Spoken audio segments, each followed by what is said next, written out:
C M صاحب بتاتے ہیں کہ انٹیلیجنس اطلاعات تھیں کہ اس قسم کی کارروائی ہو سکتی ہے. کیا اسی اتنے لارج سکیل کی کارروائی کے حوالے سے یہ اطلاعات تھیں؟ اس بات کا انصاف جائزہ لیا جا رہا ہے کہ کیوں کیا سیکیورٹی اقدامات کافی تھے اس طرح کی کارروائی کو روکنے کے لیے؟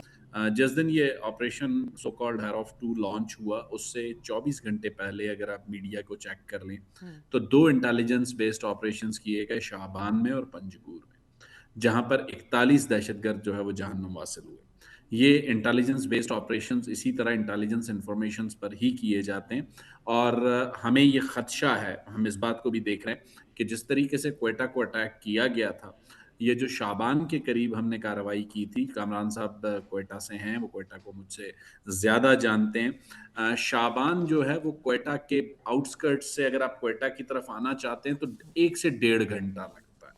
تو ہمیں یہ بھی اب یہ خدشہ موجود ہے کہ جو شعبان کا آپریشن ہمیں اطلاع ملی تھی، جہاں پر ہمیں کامیابی بھی ملی، اگر وہ نہ ہوا ہوتا ٹائملی تو کوئٹہ سٹی کو 2 سائڈ سے اٹیک کرنے کی تیاری کی جا رہی تھی. یہ چیزیں ہمارے پاس موجود ہیں. انٹیلیجنس بیسڈ آپریشنز اسی لیے کیے جاتے ہیں، اور انٹیلیجنس ہمیں ملی تھی کہ کہیں پر کچھ تیاری ہو رہی ہے، جس کے نتیجے میں ہم تیار تھے. سبسکرائب کریں اور بیل دبائیں تاکہ کوئی خبر رہ نہ جائے.